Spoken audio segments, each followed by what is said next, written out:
생각한 대로 이루어진다. 끌어당김의 법칙 이론의 핵심이죠.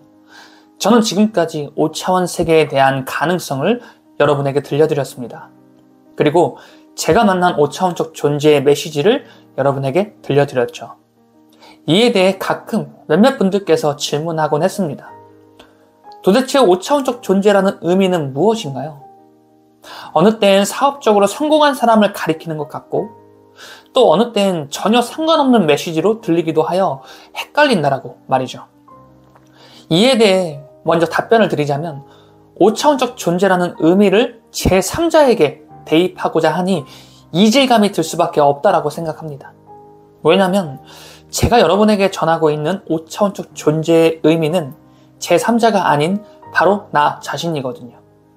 쉽게 풀이해보면 제가 만난 5차원적 존재라 함은 바로 내가 바라는 성공을 이미 이루고 무한한 가능성마저 품고 있는 나라는 존재 그 자체입니다. 이 5차원적 존재는 미래의 어느 순간에 있을 수도 있고 지금 현재 당신 안에 잠재되어 있는 거인을 가리키는 말일 수도 있으며 과거에도 존재했고 현재에도 그리고 미래에도 여러분 자신에게 존재하는 무한한 가능성 그 자체인 거예요. 하여 5차원적 존재라는 메시지의 영상은 저의 5차원적 존재가 나 자신에게 주고자 했던 메시지를 담은 영상이고요. 메시지를 전해주고자 한 매개체에 따라 그것은 사람이 될 수도 있고 책이 될 수도 있으며 심지어 문득 떠오른 빅 아이디어 자체가 될 수도 있습니다. 이렇듯 우리의 5차원적 존재는 아주 가지각각의 방법으로 자신이 주고자 하는 메시지를 우리에게 전해주고 있어요. 하여 도대체 5차원적 존재라는 게 뭐야? 라고 한다면 이렇게 생각해보세요. 이미 여러분이 바라는 성공을 이루어낸 여러분이 가장 경이롭다라고 생각되는 여러분 자신의 모습을 이미 이루어낸 미래의 어느 시점의 여러분 자신 또는 현재 잠자고 있는 내 안의 거인의 존재에 대입해보는 거예요. 그럼 저에게 전해진 그 메시지는 또다시 여러분의 5차원적 존재의 의도에 맞게 여러분을 위한 그리고 여러분을 향한 메시지가 될 겁니다. 생각한 대로 이루어진다. 끌어당김의 법칙의 핵심 이론이죠. 이것은 곧 여러분 안에 잠들어 있는 그 거인을 가리키는 말입니다. 저는 지금부터 여러분에게 끌어당김의 법칙에 대한 저의 이론을 들려드릴 예정이에요. 어쩌면 어디서도 들어보지 못했을 수도 있겠고 또 고차원적 이해를 가지신 분이라면 이 이야기를 들으며 깊이 공감할 수도 있을 겁니다. 한 가지 분명한 건 어느 책을 통해 카피해온 메시지는 절대 아닐 거란 것이고요.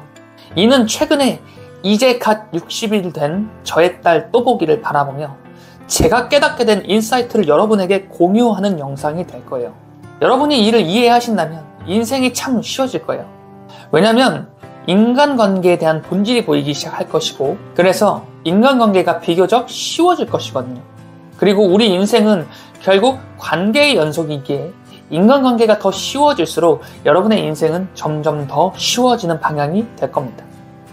마지막으로 한마디를 더 해드리자면 저는 여러분에게 강의를 팔지도 않을 것이며 성공에 대한 책도 팔 생각이 없기에 안심하시고 이 영상의 인사이트만 여러분이 흡수해 가시면 되겠습니다.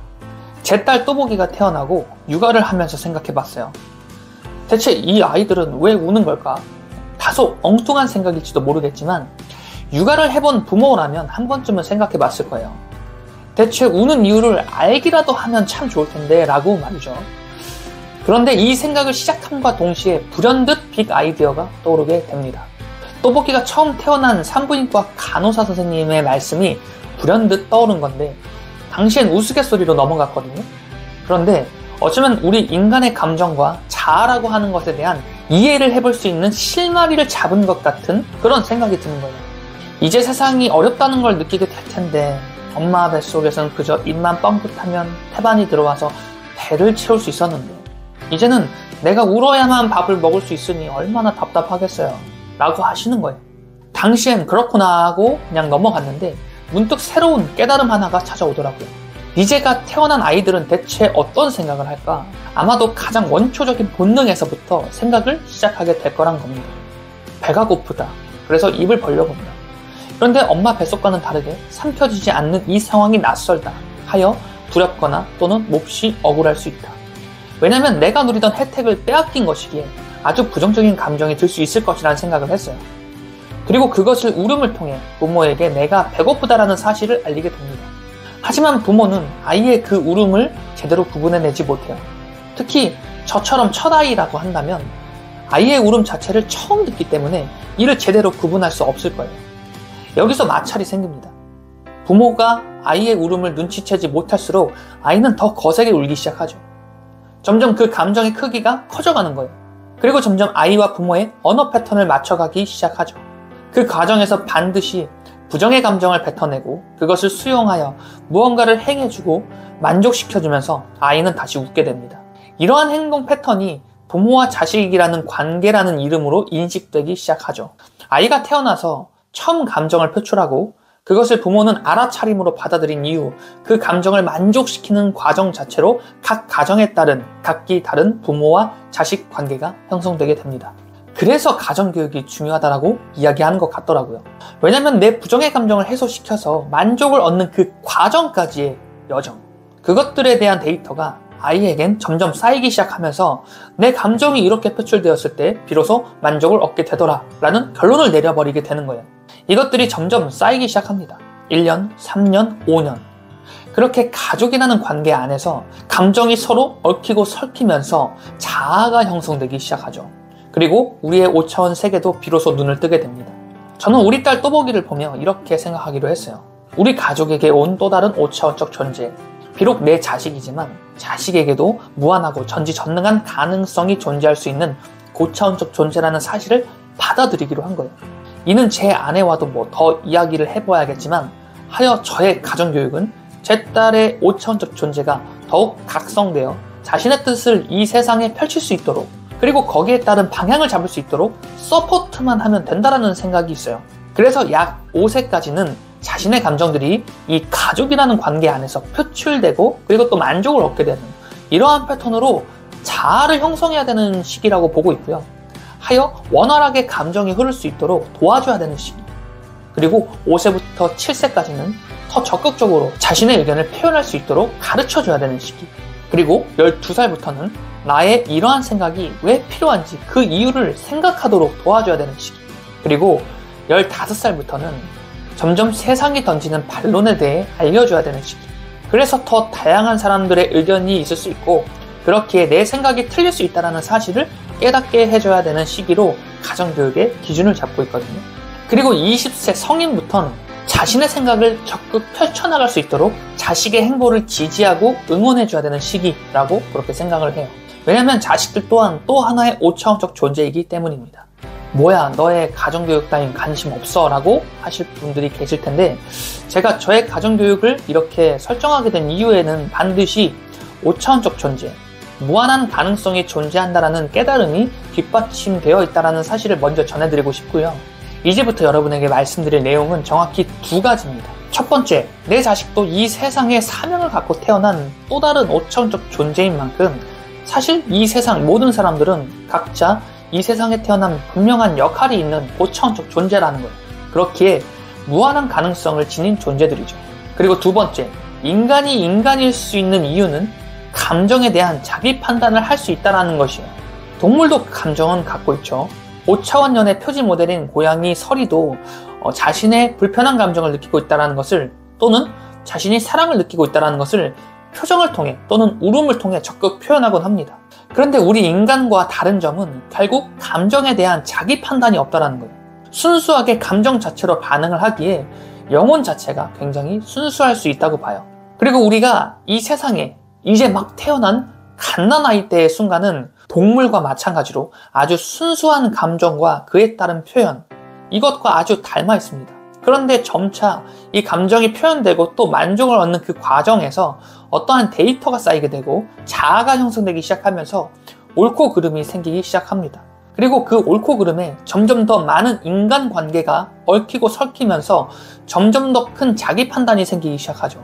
그리고 교육을 통해 관계 안에서의 질서 및 도덕을 깨닫게 되고 그것이 또다시 우리 의식 속에 프로그래밍이 되면서 또다시 자기 판단에 대한 확신이 생겨나기 시작합니다. 문제는 이 자기 판단이 모든 사람이 전부 다 다르다라는 거예요. 가령 흰색이 옳다고 주장하는 무리가 존재하고 가령 흑색이 옳다라고 주장하는 무리가 존재합니다. 그리고 두 집단은 서로를 향해 틀렸다고, 잘못되었다고 지적하지만 실상을 들여다보면 흑색도 흰색도 모두 자기 판단에 따른 선택이라는 점에서 각자 자신의 옳음을 실현했다라는 거예요. 그리고 저는 이 자기 판단이라는 것을 가리켜 생각이라고 정의하기로 했습니다. 인간은 자신의 생각이 옳다고 판단되는 행위를 하게 되어요. 그렇기에 그 가치만 놓고 보았을 때 어느 것이 옳은지 또 어느 것이 잘못된 것인지는 그 자체만 놓고 보았을 때는 판단할 수 없는 무언가라는 거예요. 옳고 그름 자체가 실은 상대적이기 때문에 그래요. 아마도 여러분이 여기까지만 이해하실 수 있더라도 인간관계가 굉장히 쉬워질 거예요. 인간은 모두가 각기 다르다라는 것을 인정하는 것부터 인간관계가 비교적 더 쉬워지고 행복해질 확률이 높기 때문입니다. 그런데 우리 드리밍 레오즘의 꿈도사 여러분은 모두 성공하셔야 되죠. 그리고 저도 마찬가지예요. 그럼 성공이란 대체 무엇일까? 내가 옳다고 생각하는 가치, 그것을 다른 사람들이 적극적으로 동의해 주었을 때 비로소 성공할 수 있다고 생각해요. 즉 각기 다른 인간이 있는데 우리나라 인구가 5천만이라고 하죠. 이 5천만의 사람 모두가 전부 다 달라요. 그래서 내가 옳다고 생각하는 그 가치에 대해 좀 심하게 과장하면 5천만 인구 모두가 아니라고 말할 수도 있겠고요. 좀 더 현실적으로 표현하자면 내가 옳다라고 생각하는 가치를 대중에게 선보였을 때 무시받거나 외면받을 확률이 굉장히 높다라는 겁니다. 하여 내가 옳다라고 생각하는 그 가치를 또 다른 사람들, 또 다른 5천적 존재들이 알아보거나 또는 적극적으로 동의하여 그 가치를 지지할 수 있게 할 수 있다면 반드시 여러분은 거대한 부를 쟁취해낼 수 있게 될 겁니다. 이것을 가리켜 세일즈라고 표현하기도 하죠. 또는 규모가 커짐에 따라서 비즈니스라고 부르기도 하고, 결국 세일즈도 비즈니스도 내 생각을 타인에게 전해 동의를 얻어낸다는 점에서 인간관계의 전문 영역이라고 표현할 수 있겠습니다. 이렇게 인간관계에 대한 본질을 깨닫게 된다면 내가 바라는 성공이라는 것을 어떻게 가져올 수 있는지 길이 보이기 시작해요. 자, 아마 여기까지 이해하신 분들이라면 최소 한 번 이상의 실패를 해보신 분들이고, 그리고 성공이라는 지점과 거의 맞닿아 있는 분들일 거라고 생각해요. 왜냐면 이 원리에 대해 공감한다는 것 자체가 이미 인간관계에 대한 본질을 깨달았다라고 생각하기 때문이에요. 자, 그럼 정말 필살기 한 가지를 더 전해드리면서 이번 영상 마치겠는데요. 내가 생각하는 옳음을 어떻게 상대가 동의할 수 있게끔 만들 수 있을까요? 세일즈나 비즈니스를 한 번도 경험하지 못하신 분이라면 대체로 무언가를 전하고자 했을 때 이렇게 행동하게 될 거예요. 야, 이거 진짜 좋은 거야. 이거 진짜 대박인데 이거 안 하면 바보거든? 자, 이렇게 접근하게 되면 100이면 100명 전부 다 거절하게 될 겁니다. 내가 생각하는 옳음을 상대에게 전할 수 없는 거예요. 왜냐하면 나도 5차원적 존재인 만큼 상대 역시 5차원적 존재이기 때문입니다. 하여 내 의견이 옳다라고 주장하는 순간 상대방은 그 의견을 받아들이지 않고자 해요. 더 직설적으로 표현하자면 상대는 그 의견을 듣고 싶지 않아 하는 거예요. 왜냐하면 나랑은 상관없는 이야기이기 때문입니다. 하여 진짜 세일즈를 잘하시는 분들이거나 비즈니스에 능하신 분들은 오히려 상대의 말에 귀를 기울이거나 상대가 관심 가질 만한 대중적인 관심사를 먼저 던져봐요. 그리고 상대가 호기심을 갖게 되는 순간 거기서부터 대화를 시작하는 겁니다. 왜냐하면 상대의 5차원적 존재가 그 관심사에 반응하기 시작하며 또 자신의 의견 및 생각들을 이 대화 속에 적극 투입할 수 있도록 만들어주는 거예요. 상대가 대화에 적극적으로 임할수록 상대는 대화에 더 집중 몰입하게 되고 자연스레 내가 어필하는 그 옳다라는 가치에 관심을 갖게 되는 방향으로 흐름을 유도할 수 있습니다. 그러니까 판단은 상대가 하게 만드는 거예요. 내가 옳다라고 적극 주장하는 게 아니라 상대가 이것이 옳다고 느낄만 하도록 방향을 잡아주는 것이죠. 저는 이러한 대화의 기법을 가리켜 깔때기 이론이라고 표현하며 실제 부동산 컨설턴트로 활동할 당시 후배 직원들에게 가르쳐주기도 한 대화의 기술입니다.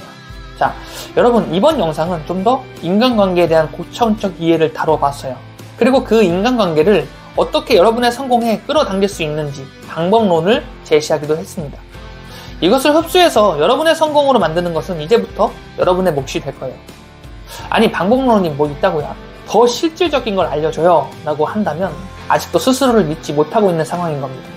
여러분은 이미 무한한 가능성을 지닌 존재들이에요. 오히려 더 실질적인 방법론은 여러분 안에 잠들어 있는 그 거인에게 질문을 던져보는 겁니다. 반대로 이미 자신에 대한 가능성을 믿고 있는 분들은 이미 여기까지 들으면서 빅 아이디어를 도출해내거나 내가 하고 있는 일에 대해 어떻게 더 방향을 잡고 나아가야 되는지 깨닫게 되었을 거예요. 실질적인 방법론을 이야기하라고 한다면 사실 또 너무나 더 많은 가짓수가 나올 거예요. 왜냐하면 성공이라는 영역이 한 가지의 길만 있는 것이 아니기 때문에 그렇습니다. 그러니 오히려 제가 전한 이 원리를 여러분의 방향에 한 번 더 다시 대입해 보시면서 여러분에게 맞는 실질적인 방법론을 그리고 더 디테일한 방법론을 끄집어내 보시길 바라요. 여러분의 가능성은 무한합니다. 그렇게 여러분은 반드시 성공합니다. 지금까지 드리밍 레오니즘이었습니다. 영상 시청해주셔서 감사합니다.